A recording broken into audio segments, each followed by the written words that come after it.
प्रिय बच्चों, आज का हमारा विषय है रस। आज हम रस के विषय में पढ़ेंगे। रस क्या होता है? रस का शाब्दिक अर्थ होता है आनंद।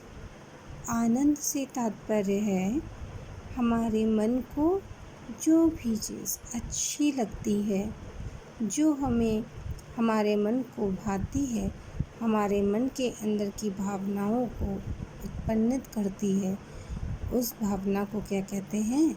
आनंद। आइए देखते हैं परिभाषा। काव्य को पढ़ने या सुनने से जिस आनंद की अनुभूति होती है उसे क्या कहते हैं? रस कहते हैं। काव्य को पढ़ने या सुनने से, चाहे आप काव्य को पढ़ रहे हों या सुन रहे हों, दोनों ही दशा में जिस प्रकार की भावनाओं की उत्पत्ति होती है उन्हें, और उस भावना के द्वारा हमें जिस प्रकार के भी आनंद की अनुभूति हो उसे रस कहते हैं। संस्कृत में कहा गया है कि रसात्मकं वाक्यं काव्यम्। रसात्मकं वाक्यं काव्यम् अर्थात रस युक्त वाक्य ही काव्य है। यानी कि बिना रस के यदि कोई वाक्य लिखा जाए और किसी भी प्रकार की कोई भावना उत्पन्नित ना हो, इस प्रकार का वाक्य सदैव काव्य नहीं हो सकता। अर्थात जब किसी वाक्य में रस की अनुभूति हो रही हो तो वह काव्य बन जाता है। आइए देखते हैं अब भरत मुनि के अनुसार। भरत मुनि ने रस की अपनी एक अलग ही परिभाषा दी है। उनके अनुसार विभावानुभाव व्यभिचारी संयोग आर्द्र रस निष्पत्ति। अर्थात विभाव, अनुभाव, व्यभिचारी भाव के संयोग से रस की निष्पत्ति होती है। जहाँ पर विभाव हो, अनुभाव हो, व्यभिचारी भाव हो, इन सभी के संयोग से रस की निष्पत्ति होती है, अर्थात रस उत्पन्न होता है। विभाव, स्थायी भाव, संचारी भाव और अनुभाव।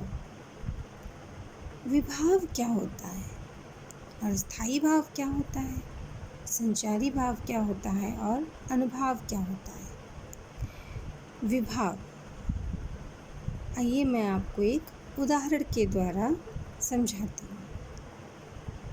यदि आप अपने किसी मित्र से बहुत दिनों से नहीं मिले और अचानक से वह मित्र आपके समक्ष आ जाता है और उसे आप देखते हैं, तो यहाँ पर आपका मित्र जो आपके सामने आ गया है अचानक से, वो क्या होगा? विभाव।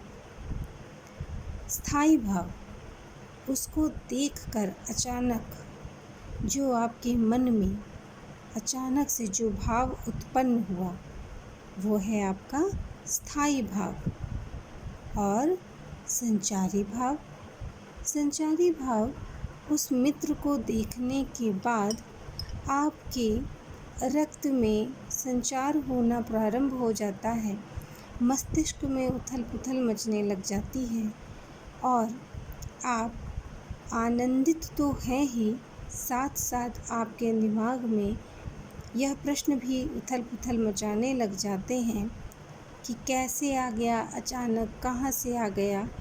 जब ऐसे भाव आपके मस्तिष्क में विचरण करने लगते हैं तो इस प्रकार के भाव को संचारी भाव कहते हैं। अर्थात मित्र को देखकर जो भावना उत्पन्न हुई उसको आपके मस्तिष्क से पूरे शरीर में फैलाने का कार्य किया संचारी भाव ने, और उस रस से आनंदित होकर आप अपने मित्र के पास जाते हैं और उसे गले लगा लेते हैं।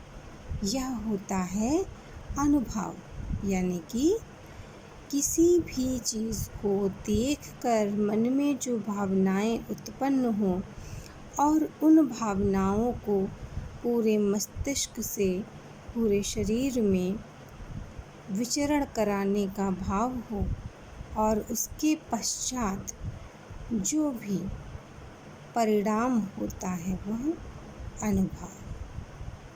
समझ में आया? विभाव, स्थायी भाव, संचारी भाव और अनुभव।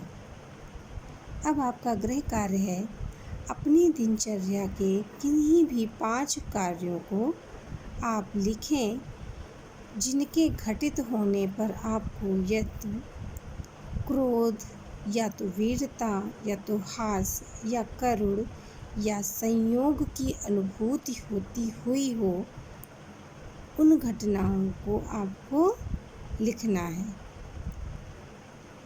और उस घटना के समक्ष आपको यह भी लिखना है कि वह किस प्रकार के भाव से या किस प्रकार के रस से संबंधित है।